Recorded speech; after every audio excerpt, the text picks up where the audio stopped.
I'm Michael Ironside. I play Zeus in Turbo Kid, and this is...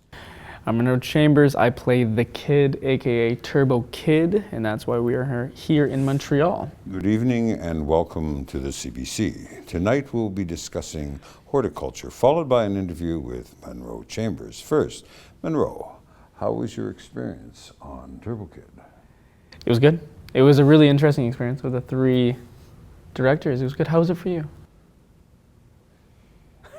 And now back to our sponsors. I think the illusion is that I'm the veteran and that Laurent and you are like the, I mean, you guys have got as much experience as I do. 5 years on Degrassi, 2 years before that. Laurence has been doing films since she was knee-high to a grasshopper. The three directors were the kids on the program. They were the new ones. We kind of had to look after them. I basically judge everything by the script. Got the script. I was actually, when I finally read it, I was in Belgrade, and I think I Skyped the three-headed dragon, our directors, and discussed it with them and came on board. It's a very clever script. What I look for is something that has definable characters, a certain amount of rising action, some kind of denouement, resolution of that action, and then a reinstatement of some kind of order at the end. And it had all that. Believe it or not, I'm not trying to make a joke, I actually look for that. And the script had that, but it was a little bit of a tongue-in-cheek, over the top, and we discussed that, and that's exactly what they wanted. We were doing a satire, a kind of blood splatter, sci-fi satire of that genre. It's interesting to have such a nice, cute, charming love story in such a mayhem of a world. With all that was for me, because the RKSS, they had to sacrifice, I think, half of all the action sequences and the gore sequences that they wanted to put in because of time constraints and budgetary reasons, all that kind of stuff.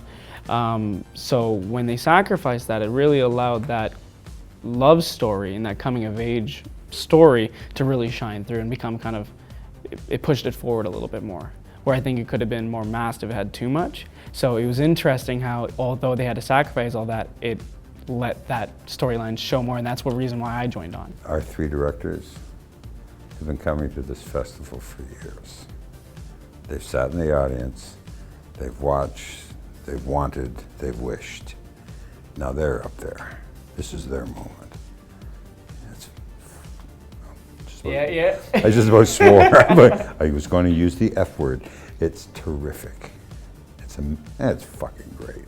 It's what it is. It's their chance, you know what I mean? And they've been absolutely a joy to work with. It'll be interesting to see as they go forward because of the success of this film, when they get more money and they get a little more clout, whether that enthusiasm stays. I think it will. I really do think it will. They're charming, authentic, original personalities, all three of them. And also to hear them talk about the film, like I'm sure it was the same thing with you when they first discussed the film with me in person in Toronto.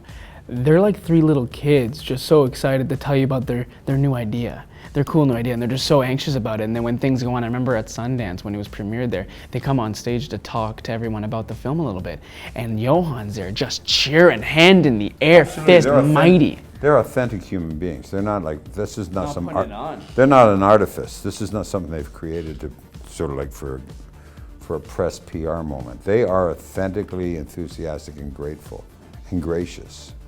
And it'll be interesting. You know, I think we might get an opportunity to work with them again.